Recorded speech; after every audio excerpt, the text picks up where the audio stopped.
Hello students, this is Dipali Pandey and you are watching me on your favorite channel अभ्यास institute.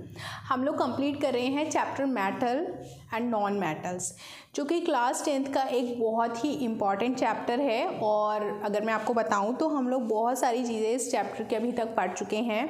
अगर आपने metal और non metal की physical properties और chemical properties को नहीं पढ़ा है तो आप अभ्यास इंस्टीट्यूट मेरे यूट्यूब चैनल पर जाइए और वीडियोस को आप प्लेलिस्ट में देख सकते हैं।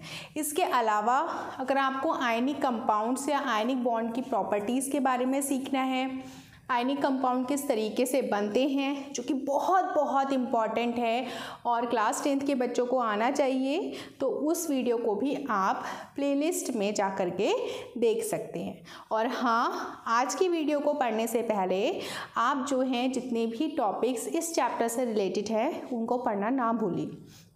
अब अगर हम बात करें मेटल या नॉन मेटल्स की, सो हमने उनकी केमिकल प्रॉपर्टीज़ के बारे में पढ़ा, हमने उनकी फ़िज़िकल प्रॉपर्टीज़ के बारे में पढ़ा। भाई मेटल्स क्या होती हैं? इलेक्ट्रोपॉजिटिव होती हैं, है ना बच्चों, क्योंकि मेटल्स क्या करती हैं? इलेक्ट्रॉन्स डोनेट करती हैं और उनको इलेक्ट्रोपॉजिटिव बनना अच्छा लगता है। नॉन मेटल्स क्या होती हैं? जो इलेक्ट्रॉन्स को एक्सेप्ट करती हैं, है ना, इलेक्ट्रॉन्स को गेन करती हैं, they are electronegative in nature.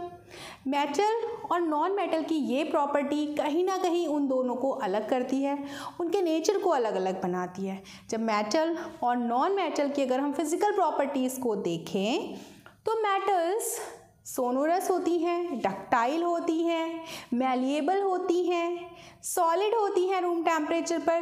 कुछ मेटल या कह सकते हो एक दो लिक्विड फॉर्म में भी एग्जिस्ट करती हैं, बट अगर हम नॉन मेटल्स को देखें तो मेनली वो गैसियस या फिर लिक्विड फॉर्म में ही मिलती हैं।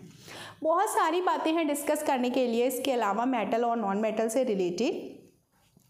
अभी हम इस वीडियो में उनको डिस्कस नहीं करेंगे और ये अच्छा भी नहीं रहेगा अगर मैं सारी पुरानी बातों को भी दोहरा दूंगी, है ना।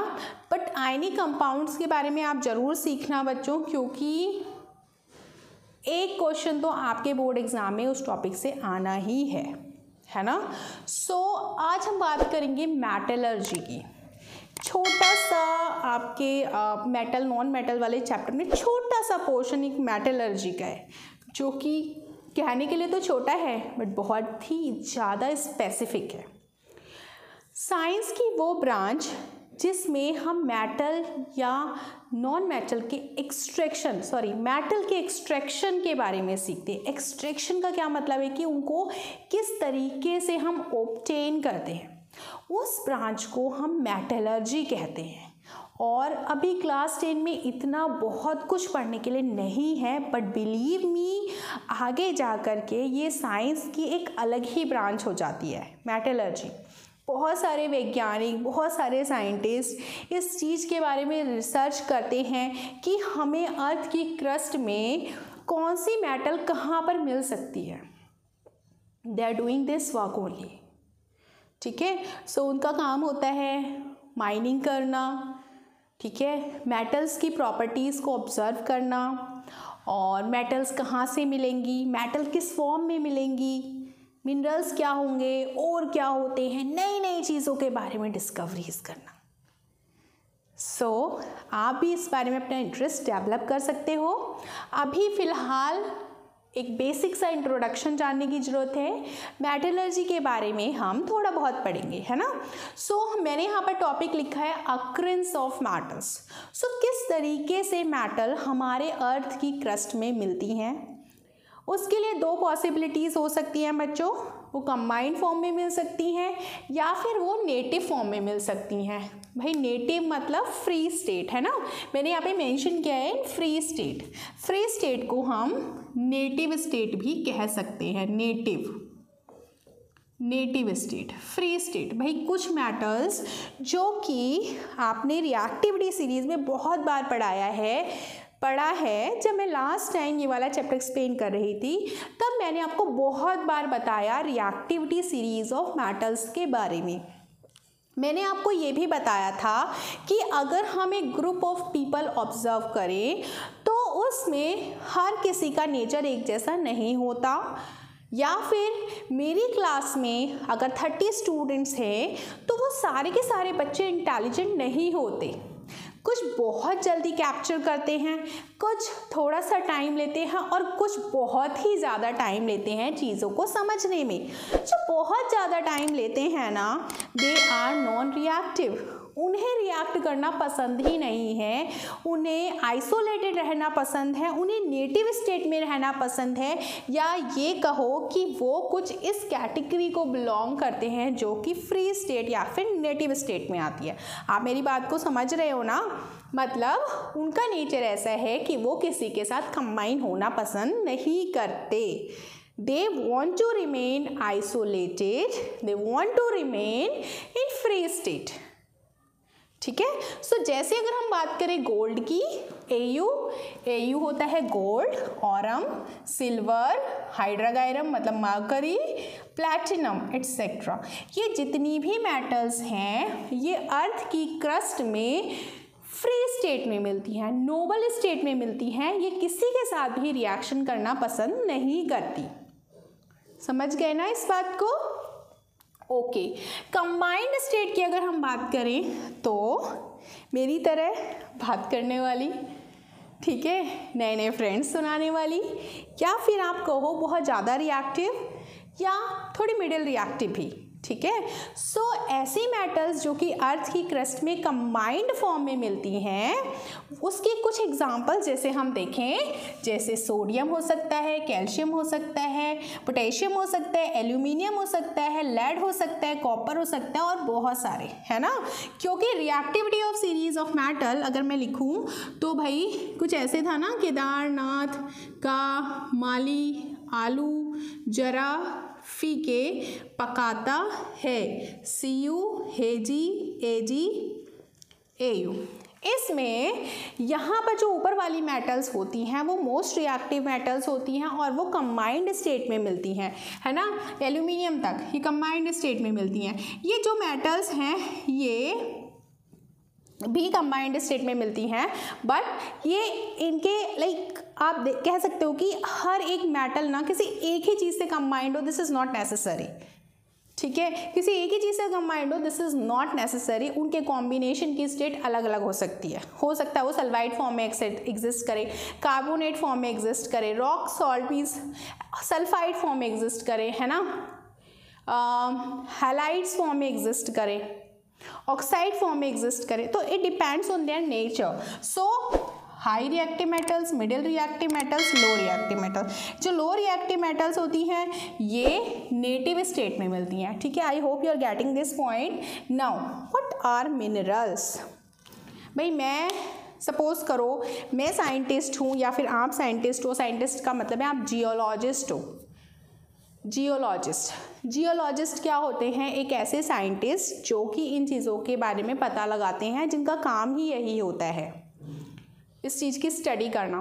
तो वो क्या करते हैं, वो अर्थ की क्रस्ट की स्टडी करते हैं और वहाँ पे वो पता लगाते हैं कि यहाँ पर हमें ये चीज़ मिल रही है, इससे हमें ये चीज़ मिल सकती है जो हमारे लिए बेनिफिशियल है, ठीक है। कह सकते हो एक आप डायरेक्ट वे में कि वो अर्थ की क्रस्ट की स्टडी कर रहे हैं या अर्थ के अंदर क्या क्या हमारे लिए बेनिफिशियल चीज़ें हैं, वो सब इन चीज़ों को पता लगाते हैं। सो मिनरल्स जो हो गए, मिनरल्स क्या हैं? वो सॉलिड कंपाउंड मेटल्स के जिसमें अर्थ कंबाइंड स्टेट में मिलेगी, ठीक है।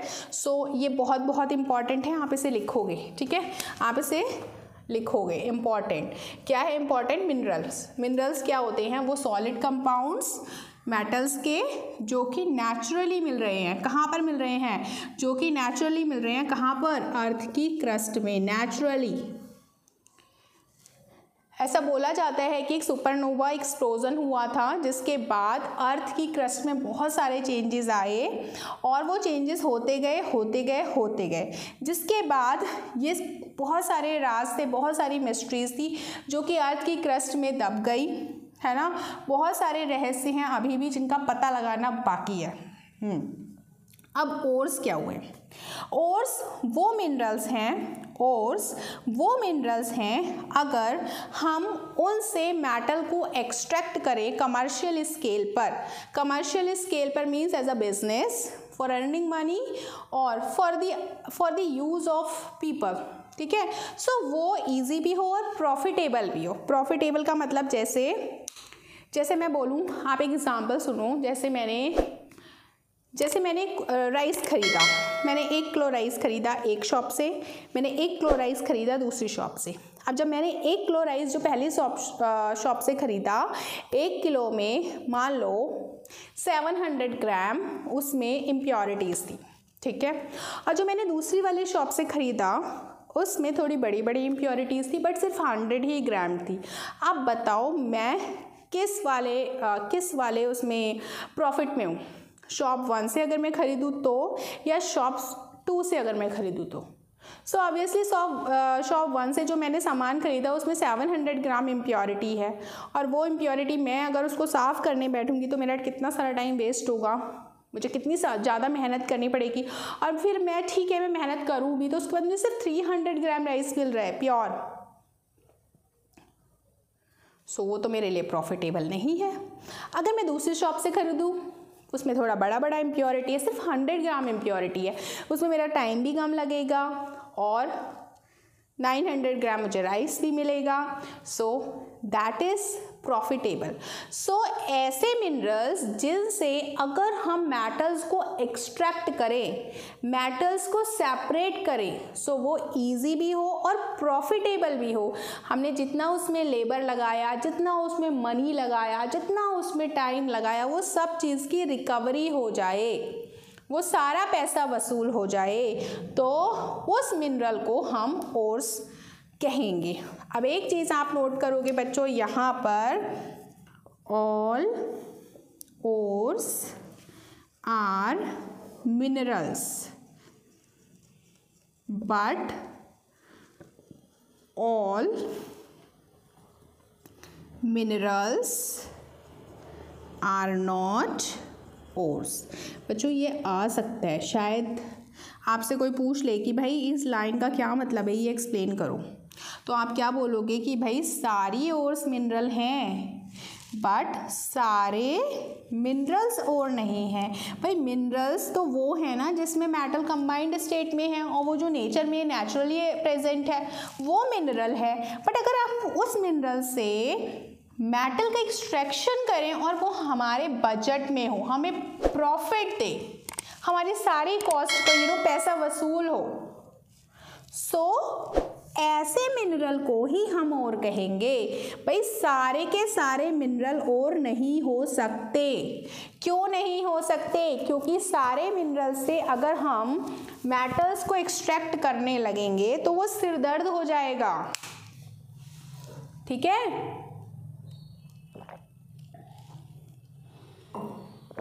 कैसे हो जाएगा सिरदर्द? सिरदर्द इसलिए हो जाएगा कि खोदा पहाड़ निकली चोहिया, ये वाली बात हो जाएगी। भाई काम किया, मेहनत की, लेबर दी, इतनी सी मेटल निकल के आई, क्या फ़ायदा? तो भाई सारे के सारे मिनरल से हम मेटल्स का एक्सट्रैक्शन नहीं कर सकते। अगर हम बात करें अर्थ की क्रस्ट पर, तो उसमें सबसे ज़्यादा पाई जाने वाली मेटल जो कि फर्स्ट नंबर पर है वो होती है एल्यूमिनियम, सेकेंड नंबर पर आयरन, एंड थर्ड नंबर पर सबसे ज़्यादा पाई जाने वाली होती है कैल्शियम। ये आप नोट कर लो। नाउ अब भाई जियोलॉजिस्ट ने स्टडी की, बताया कि कौन सी मेटल किस फॉर्म में एग्जिस्ट कर सकती है। मैंने आपको बताया अभी कि भाई सल्फाइड फॉर्म में हो सकती है, ऑक्साइड फॉर्म में हो सकती है, कार्बोनेट फॉर्म में हो सकती है, हैलाइड फॉर्म में हो सकती है ना। सो और भी ज़्यादा फॉर्म में हो सकती है। क्या मेटल किसके फॉर्म में? और की फॉर्म में। तो यहाँ पर कुछ एग्जांपल्स हैं, देखते हैं एक एक करके। जैसे कॉपर की बात करें, भाई कॉपर मेटल हमें बनानी है। अब कॉपर मेटल के लिए ऑप्शंस क्या क्या है? चैल्कोसाइट, ये सल्फाइड ओर है, देखो जहाँ भी एस लगा है ना वो सल्फाइड है। सो चैल्कोसाइट कॉपर की सल्फाइड ओर है, कॉपर ग्लैंस कॉपर की सल्फाइड ओर है, क्यूपराइट ऑक्साइड ओर है, मेलासाइट कॉपर कार्बोनेट और कॉपर हाइड्रोक्साइड दोनों इसमें मिक्स है। बट ये चारों के चारों मिनरल्स हैं बच्चों, बट प्रॉफिटेबल सौदा कौन सा है? प्रॉफिटेबल हैं ये दो, कॉपर ग्लैंस और क्यूपराइट, इन दोनों में सबसे ज़्यादा मात्रा में कॉपर मिलता है। So that is profitable to extract copper from these both. You getting my point? Table बना लेना।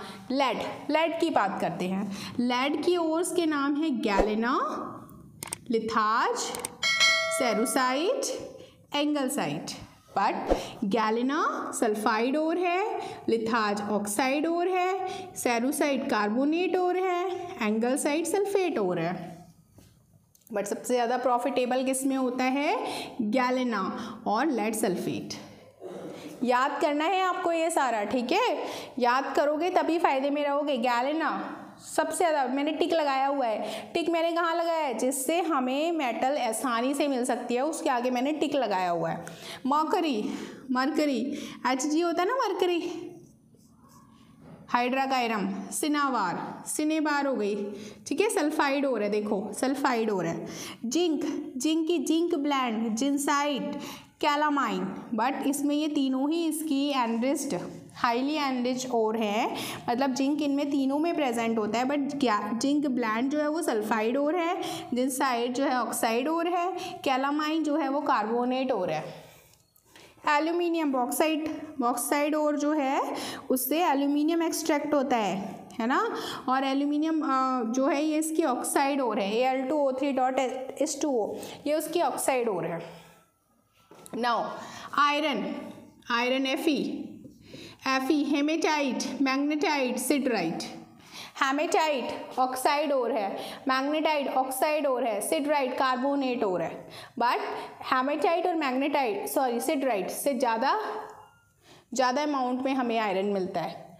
मैग्नीशियम कार्नेलाइट का फॉर्मूला क्या है? KCl MgCl2.6H2O। मैग्नेसाइट MgCO3, ठीक है, that is a profitable one. Okay, now sodium rock salt NaCl, halide 1, chloride 1, ठीक है। Silver horn silver AgCl, calcium limestone, calcium carbonate.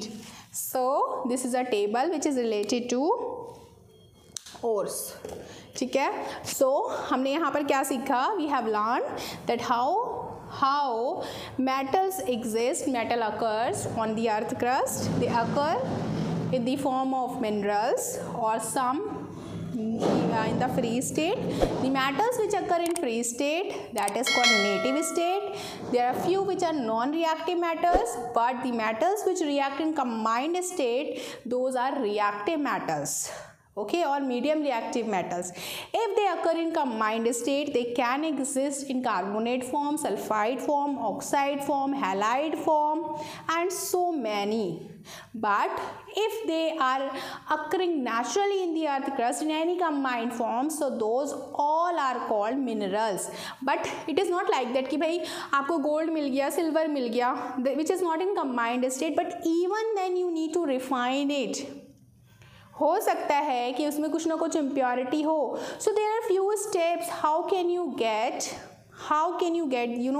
The pure metal from the mineral, from the metal which already exist in the earth crust. So there are few steps which you need to follow.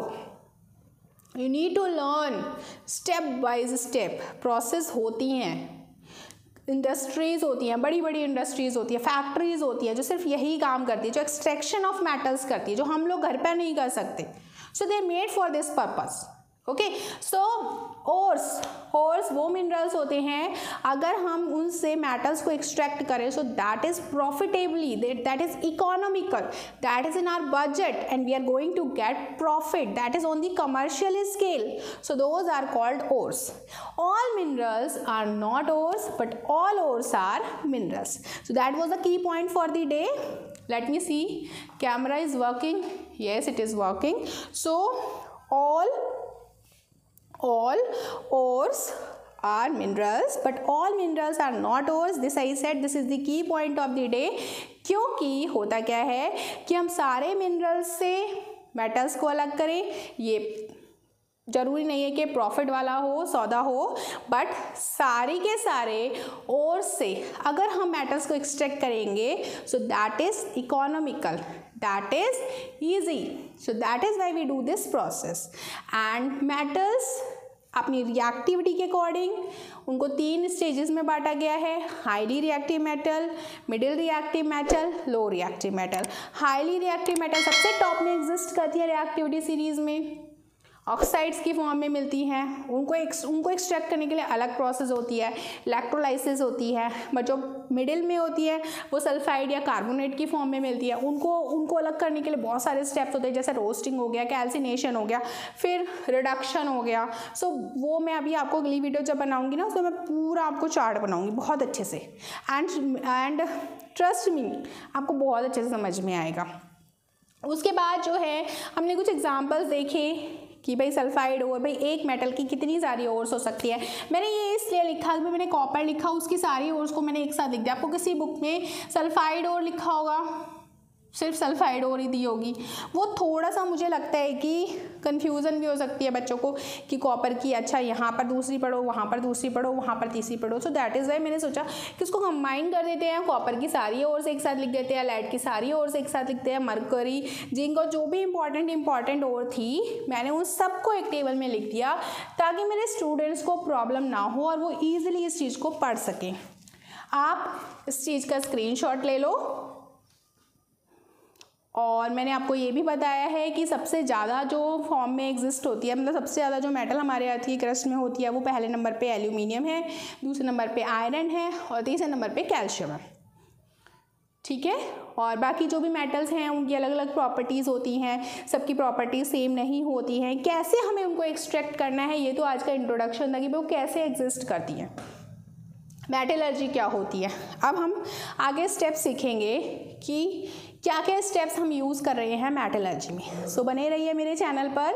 अगर आपको video अच्छी लगी हो तो इसे share करना ना भूलें. अपने फ्रेंड्स को ज़रूर बताएं कि यहाँ पर आपको PYQ भी मिल रहा है. PYQ का मतलब ये है प्रीवियस ईयर क्वेश्चंस. मैं अपने चैनल पे अपलोड कर रही हूँ जो कि आपकी बहुत ज़्यादा हेल्प कर सकता है बोर्ड एग्ज़ाम्स में. सो उसको देखना ना भूलें. शेयर ज़रूर करें अपने फ्रेंड्स के साथ और मुझे कमेंट करके ज़रूर बताएं आपको वीडियो कैसी लगी. अच्छी लगी तब भी बताइए, अच्छी ना लगी हो तब भी बताइए. ठीक है. So keep motivating me. मिलते हैं अगली वीडियो में. तब तक के लिए टेक केयर. Bye bye.